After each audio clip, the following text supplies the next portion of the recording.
전술 핵무기가 1991년까지 북한은 한 개의 핵무기도 없었고 대한민국에는 핵무기가 1000개까지 있었단 말이죠. 미국에서는 공공연히 남침하면 핵으로 공격하겠다라고까지 했던 상황이에요. 그리고 우리는 지금까지 그걸 잘 지켜왔는데 북한은 깨버리고 핵을 개발해서 주한미군에 있었던 약 900개의 핵무기는 지금 한 개도 없고 북한은 한 40, 50개의 핵무기를 갖고 있어요.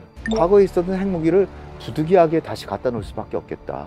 그렇지만 그냥 바로 갖다 놓는 게 아니라 전술핵의 한시적 조건부 재배치라는 거예요. 끝내 미국이 배치하지 않겠다 그러면 우리가 다른 방식을 검토해야 된다. 여기서 다른 방식이 뭘까요? 우리가 핵을 개발하는 것도 검토를 해야 되는 겁니다. 왜냐하면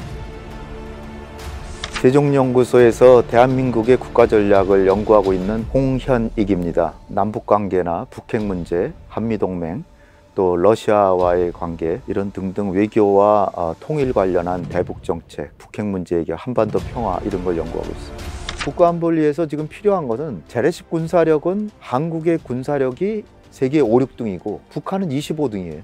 그 얘기는 뭐냐? 북한이 만약 핵과 미사일, 엄청나게 많은 미사일이 만약 그 부분만 우리가 막아준다면 전쟁이 나도 우리가 지지 않는다는 거죠. 세계에 공신력 있는 안보 평가 기구들이 한국의 재래식 군사력이 북한보다 압도적으로 우세하다라고 평가하고 있어 지금. 따라서 한미동맹의 지금의 존재 사유는 핵 억지력에 있는 겁니다. 중요한 것은 북한이 갖고 있고 우리는 개발하지 않은 핵에 있어서 핵 억지력을 확실히 해구산을 씌워주는 것만 보장이 되면 주한미군을 축소하되 핵 억지력은 확실히 보장해주고 한미관계를 우호적으로 가져가면서 그렇게 해결하자. 핵 억지력은 확실히 보장하는 방법을 찾아야죠. 그래서 제 주장은 1991년까지 대한민국의 많게는 1955년경부터 배치하기 시작한 전술핵이 있었어요. 전술핵 무기가 1991년까지 북한은 한 개의 핵무기도 없었고 대한민국에는 핵무기가 1000개까지 있었단 말이죠. 그러니까 한번 상상을 해보세요. 1970년대, 80년대 그 당시는 남북간 간의 재래식 군사력이 북한이 오히려 우리보다 우세한 시절이에요. 그런 시절에 한국의 핵무기가 거의 1000개가 있었단 말이에요. 900 몇 개가 있었거든요. 그러니까 북한이 남침하려고 그러면 미국에서는 공공연히 남침하면 핵으로 공격하겠다라고까지 했던 상황이에요. 그런데 90년 말에 남북 간에 한반도 비핵화 선언을 했잖아요. 그리고 우리는 지금까지 그걸 잘 지켜왔는데 북한은 깨버리고 핵을 개발해서 주한미군에 있었던 약 900개의 핵무기는 지금 한 개도 없고 북한은 한 40, 50개의 핵무기를 갖고 있어요. 그러니까 아주 합리적으로 생각을 해서 당연히 북한이 핵무기를 개발한 것뿐 아니라 방어용으로만 쓰는 게 아니라 전쟁이 나면 선제적으로도 쓴다는 거예요. 그런 상황에서 지금 한국에 핵무기가 없다는 게 말이 안 되는 거죠. 제 주장은 북한이 핵을 개발해서 배치해서 우리를 전시에 공격하겠다라고 하는 이런 상황이 됐을 때는 중국과 러시아한테도 당당하게 얘기를 하고 북한이 핵으로 위협하고 있으니까 과거에 있었던 핵무기를 부득이하게 다시 갖다 놓을 수밖에 없겠다. 그렇지만 그냥 바로 갖다 놓는 게 아니라 전술핵의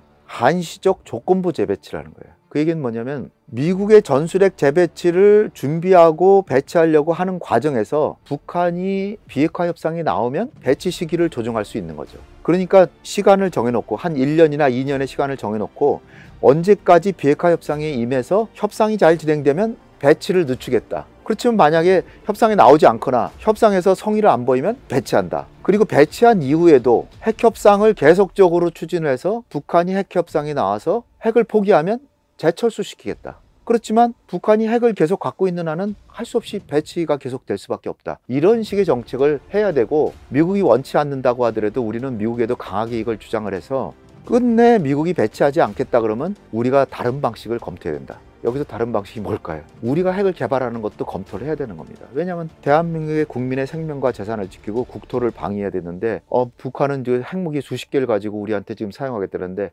핵무기 한 발만 가지고도 서울에다 만약에 핵무기가 떨어지면 수십만 명이 한 발로도 사망하는데 그런 상황에서 대한민국의 국민의 생명과 재산을 지켜야 되는 대한민국 정부로서는 전술핵 재배치를 적극적으로 검토하고 그리고 이걸 그냥 하는 게 아니라 한시적 조건부로 해서 미국에게도 당당히 얘기하고 중국과 러시아에게도 양해를 구해서 이런 방식으로 정책을 해나가야 되는 게 맞다고 봅니다. 저 한국이 핵을 개발하겠다라고 하는 거에 대해서 의사표현을 한 적도 있습니다. 뭐 한국이 핵을 개발해도 나쁘지 않을 수도 있는 거 아니냐 이런 말을 한 적도 있어요. 만약 철수한다 그러면 우리는 핵을 개발하겠다고 했을 때 트럼프는 그래 철수하고 당신들도 국가안보를 해야 되니까 핵을 개발해도 뭐 우리 우방국인데 갖고 있는 게 나쁘지 않다라고 생각할 수도 있습니다. 그렇지만 이제 미국의 고위 관료라든지 전문가라든지 미국의 여론은 아무래도 한국이 핵을 개발하는 건 좋아하지 않을 겁니다. 그렇지만 이제 제가 말씀드리고 싶은 중요한 점은 뭐냐면, 한 나라가 설사 NPT 핵 확산 금지 조약의 회원국이라 할지라도 국가안보가 핵으로 심각하게 위협을 당할 시에는